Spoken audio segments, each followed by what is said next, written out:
അവിടെ ശ്രീ ഷിനാസ്, ഇപ്പോൾ 2015 ബറാക് ഒബാമയുടെ വലിയ പരിശ്രമത്താലാണ് ഈ JCPOA കരാർ ഉണ്ടാവുന്നത്. ഷഡ്രാഷ്ട്ര ചർച്ചകൾക്ക് ശേഷം ഒരു കരാർ ഉണ്ടാവുന്നു. ഇറാൻ ആ ചർച്ചകളിൽ ഉരുത്തിരിഞ്ഞിട്ടുള്ള നിബന്ധനകളെല്ലാം ഈ യുറേനിയൻ സമ്പുഷ്ടീകരണം സംബന്ധിച്ച അതിൻ്റെ അളവ് സംബന്ധിച്ച എല്ലാ നിബന്ധനകളും പാലിച്ചു വരുമ്പോഴാണ് വളരെ ഏകപക്ഷീയമായി ട്രംപ് 2018 അതിൽ നിന്ന് പിന്മാറുന്നത്.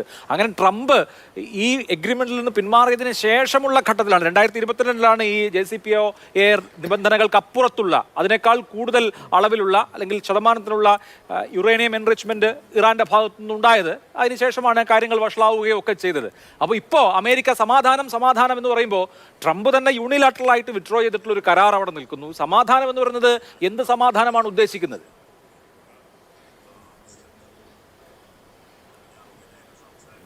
സമാധാനം, ശക്തിയിലൂടെ സമാധാനം. അമേരിക്ക പറഞ്ഞിരിക്കുന്നത്, അമേരിക്ക പരസ്യമായി പ്രഖ്യാപിച്ചിരിക്കുന്നത് ഞങ്ങളുടെ ശക്തി പ്രകടനം കണ്ടില്ലേ, ഇനിയെങ്കിലും ഞങ്ങളുടെ ടേംസിലേക്ക് ചർച്ചയ്ക്ക് വരൂ. ഞങ്ങളുടെ ടേംസ് എന്ന് പറഞ്ഞാൽ 2015 ടേംസിനേക്കാൾ സ്ട്രിഞ്ചൻ്റായ കർക്കശമായ ടേംസ്. ഇറാന് ഇപ്പോൾ NPT ഒപ്പുവെച്ച എല്ലാ രാജ്യങ്ങൾക്കും സിവിലിയൻ ആണവോർജ നിർമ്മാണത്തിനായി, ആണവോർജ ഉൽപ്പാദനത്തിനായി ഒരു 3.67 യുറേനിയം അല്ലെങ്കിൽ ആണവ മൂലക സമ്പുഷ്ടീകരണം അനുവദനീയമാണ്. അപ്പോൾ 2015 കരാറിൽ ഈ സിവിലിയൻ ആണവോർജ ഉൽപ്പാദനത്തിന് ആവശ്യമായ സമ്പുഷ്ടീകരണം അനുവദിച്ചിരുന്നു. അതിനുമേൽ ആ കരാറിൽ അന്താരാഷ്ട്ര ആണവോർജ ഏജൻസിയുടെ കർക്കശമായിട്ടുള്ള സംവിധാനങ്ങൾ, നിരീക്ഷണ സംവിധാനങ്ങൾ, അവരുടെ ഇൻസ്പെക്ഷൻസ്, അതൊക്കെ ഇറാൻ സമ്മതിച്ചിരുന്നതാണ്. ഇപ്പോൾ ഇസ്രായേലും ഇറാനും പറയുന്നത് NPT ഒപ്പുവെച്ച, ഇസ്രായേൽ NPT ഒപ്പുവെച്ചിട്ടില്ല, അവിടെ ഇരട്ടത്താപ്പ് നമ്മൾ കാണണം. NPT ഒപ്പുവെച്ച ഇറാനോട് അത് ഇതുവരെ പിന്മാറിയിട്ടുമില്ല. ഒപ്പുവെച്ച ഇറാനോട് 0 എൻറിച്ച്മെന്റ്. പിന്നെ 0 എൻറിച്ച്മെന്റ് ആണെങ്കിൽ പിന്നെ എന്തിനാണ് അമേരിക്ക മുന്നോട്ട് വെച്ച, അതായത് ഈ ഒമാൻ ചർച്ചകളിൽ മുന്നോട്ട് വെച്ച ഒരു നിർദ്ദേശം എന്ന് പറയുന്നത് യുറേനിയം ഇറാന് പുറത്തുള്ള ഒരു രാജ്യത്ത് എൻറിച്ച് ചെയ്യാം, അതായത് ആയുധം ഉണ്ടാക്കാനുള്ള കേപ്പബിലിറ്റി ഉള്ള ഗ്രേഡിലേക്കല്ല, ഈ സിവിലിയൻ റിയാക്ടറുകളിൽ ഉപയോഗിക്കാൻ കഴിയുന്ന വിധത്തിൽ എൻറിച്ച് ചെയ്യാം. എന്നിട്ട് നിങ്ങളുടെ ഈ ഇന്ധന ആവശ്യത്തിന് വേണ്ടി രാജ്യത്തെ ഊർജ്ജ പദ്ധതികളിലേക്ക് ആ രാജ്യത്ത് നിന്ന് ട്രാൻസ്പോർട്ട് ചെയ്യാം. അതല്ലാതെ ഇറാൻ അകത്ത് എൻറിച്ച്മെന്റ് അനുവദിക്കില്ല എന്നുള്ളതാണ് ഇക്കാര്യത്തിൽ അമേരിക്കൻ പൊസിഷൻ. അതെ, ഇറാൻ അകത്ത് എൻറിച്ച്മെന്റ് അനുവദിക്കില്ല.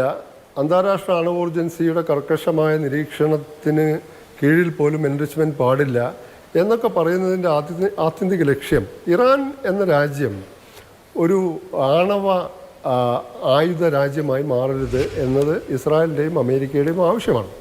അപ്പോൾ ഇറാൻ ഇപ്പോൾ ജൂൺ 13 മുതൽ നടന്നു ഇപ്പം 10 ദിവസമായി നടന്ന ആക്രമണങ്ങൾ ഇറാനെ പഠിപ്പിച്ച ഏറ്റവും വലിയ മഹാപാഠം എന്താണ്?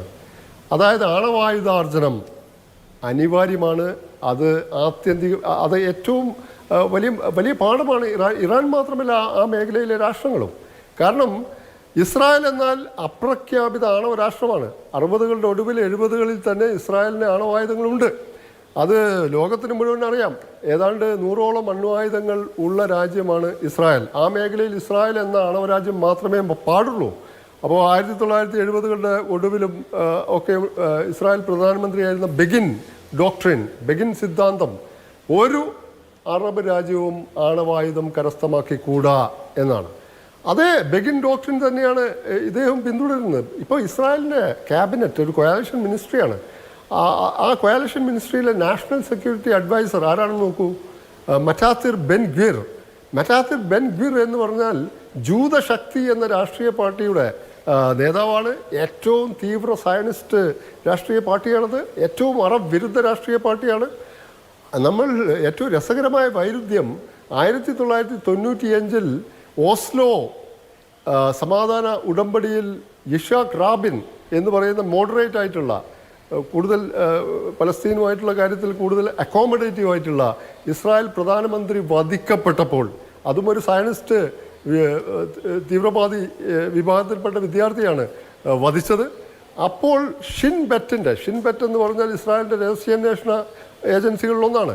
ഷിൻ ബെറ്റിൻ്റെ പൊട്ടൻഷ്യൽ അസാസിൻസ് അതായത് ഇനി ഇസ്രായേലി ഭരണത്തലവന്മാരെ വധിക്കാൻ സാധ്യതയുള്ള ഏറ്റവും അധികം സാധ്യതയുള്ള അസാസിൻസ് കൊലയാളികളുടെ ലിസ്റ്റിൽ ഇടം പിടിച്ച വ്യക്തിയാണ് ഈ ഇപ്പോഴത്തെ ഇസ്രായേലിൻ്റെ ദേശീയ സുരക്ഷാ മന്ത്രി.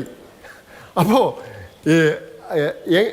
ഇറാൻ ഇപ്പോൾ ഇതിലെ മറ്റൊരു ഈ ന്യൂക്ലിയർ ഡിറ്ററൻസിലെ ഒരു വൈരുദ്ധ്യം ഒരു വ്യാജോക്തി കൂടി ചൂണ്ടിക്കാണിക്കാതെ വയ്യ. കാരണം ഇസ്രായേൽ ആണവ രാഷ്ട്രമാണ്. ഇസ്രായേലിന് ഈ ആണവ രാഷ്ട്രമായ ന്യൂക്ലിയർ ഡിറ്ററൻസ് അനുസരിച്ച് ആണവ രാഷ്ട്രമായ ഒരു രാഷ്ട്രത്തെ മറ്റൊരു രാഷ്ട്രം ആക്രമിക്കില്ല. രണ്ട് രാഷ്ട്രങ്ങൾക്ക് ആണവായുധങ്ങൾ ഉണ്ടെങ്കിൽ ഇരുകൂട്ടരും ആക്രമിക്കില്ല.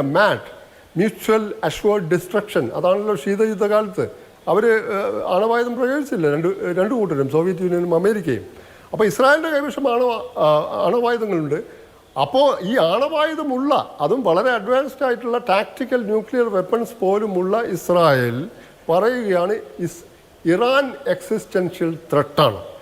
ഇറാൻ്റെ കയ്യിൽ ആണവായുധങ്ങളില്ല. ഇറാൻ്റെ കയ്യിൽ 1-2 വാർഹെഡ്സ് ഉണ്ടല്ലോ, മിസൈലിൽ മേറ്റ് ചെയ്യാവുന്ന, സംയോജിപ്പിക്കാവുന്ന ആണവായുധങ്ങൾ ഉണ്ടായിരുന്നുവെങ്കിൽ ഈ ജൂൺ 13 ഇസ്രായേൽ ആക്രമിക്കുമായിരുന്നോ? ഇറാൻ ആണവായുധങ്ങളില്ല എന്ന് പരിപൂർണമായ വിശ്വാസത്തിലാണ് ഈ ആക്രമണം നടന്നിരിക്കുന്നത്. അപ്പോൾ ഈ ഇറാൻ ഏതൊരു രാജ്യം, ഇപ്പം റെജിം ചേഞ്ചിനെ പറ്റി പറഞ്ഞു. അപ്പോൾ ഭരണമാറ്റം ആഗ്രഹിക്കുന്നുണ്ട് ഇസ്രായേൽ. അമേരിക്ക ഇപ്പോൾ പറഞ്ഞിരിക്കുന്നത് ഞങ്ങൾ ഭരണമാറ്റം ആഗ്രഹിക്കുന്നില്ല. അമേരിക്ക ട്രംപിലല്ല പറഞ്ഞിരിക്കുന്നത്, ഭരണമാറ്റമല്ല, ഇതൊരു വൺ ടൈം സ്ട്രൈക്കാണ്. ഈ സ്ട്രൈക്കോടെ നിങ്ങൾ ചർച്ചാ മേശയിലേക്ക് വരൂ, നമുക്ക് കാര്യങ്ങൾ തീരുമാനിക്കാം, നിങ്ങൾ കീഴടങ്ങൂ. റെജിം മാറ്റം എന്ന് പറയുന്നത് ഇറാനിലെ ഭരണകൂടത്തെ എതിർക്കുന്ന ഒരുപാട് വിമത സ്വരങ്ങളുണ്ട്. അതിൽ ഇപ്പോൾ ജാഫർ പനാഹി പ്രശസ്ത ഫിലിം മേക്കറാണ്, നൊബേൽ സമ്മാന ജേതാവായ ഷിറിൻ ഇബാദി, അതുപോലെ തന്നെ നർഗീസ് മുഹമ്മദി, ഇവരൊക്കെ ഒരു പൊതുപ്രസ്താവന ഇറക്കിയതിൽ 2 ഭാഗങ്ങളുണ്ട്. ഒരു ഭാഗം ഇറാൻ എന്ന രാഷ്ട്രത്തിൻ്റെ പരമാധികാരം, അതിൻ്റെ ഭൂശാസ്ത്രപരമായ അഖണ്ഡത, അതിനെ വെല്ലുവിളിച്ചിരിക്കുകയാണ് ഇസ്രായേൽ. അതുകൊണ്ട് ആ ഇസ്രായേൽ നടപടി അത്യന്തം അപലപനീയമാണ്. ഇറാനിൽ ഒരു ഭരണമാറ്റം അവർ ആഗ്രഹിക്കുന്നുണ്ട്, പക്ഷേ അത് റെസ്പോൺസീവായിട്ടുള്ള ഒരു ഡെമോക്രാറ്റിക് ഗവൺമെൻറ് വരികയാണെങ്കിൽ നല്ലതാണ് എന്നും അവരുടെ പ്രസ്താവനയിൽ പറഞ്ഞിട്ടുണ്ട്.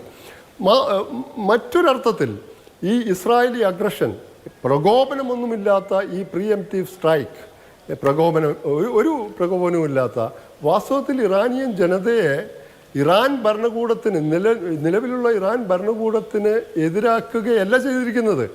ഇസ്രായേൽ വിരുദ്ധ വികാരം കൂടുതൽ ഇറാനിലും അതുപോലെ അറബ് ലോകത്തെ ജനങ്ങൾക്കിടയിലും ഇസ്രായേൽ വിരുദ്ധ വികാരം കൂടുതൽ ജ്വലിപ്പിക്കുകയാണ് വാസ്തവത്തിൽ ഈ ആക്രമണങ്ങൾ.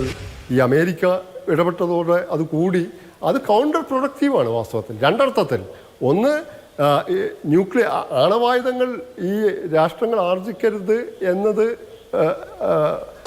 അത് ആർജിക്കണം, അത് കരസ്ഥമാക്കണം എന്ന ഒരു ബോധ്യത്തിലേക്ക് ഇറാനെ നയിച്ചേക്കാം എന്ന് മാത്രമല്ല, ഈ ന്യൂക്ലിയർ പ്രൊലിഫറേഷൻ ട്രീറ്റിയുടെ ആർട്ടിക്കിൾ 10 പറയുന്നത് അസാധാരണമായ സാഹചര്യങ്ങളിൽ NPT-യിൽ നിന്ന് പിന്മാറാം എന്നുള്ളതാണ്. ഇറാൻ ഷാ ഭരണകൂടം NPT നിലവിൽ വന്ന അന്ന് തന്നെ അത് ഒപ്പിട്ട രാജ്യമാണ്. അവർക്ക് വേണമെങ്കിൽ പിന്മാറാം NPT-യിൽ നിന്ന്. ഇറാൻ ആണവായുധം പൊസസ് ചെയ്യുന്ന നിലയിലേക്ക് യുദ്ധം കൊണ്ടെത്തിക്കുമോ എന്ന കാര്യം കൂടി നമ്മൾ പരിശോധിക്കണം.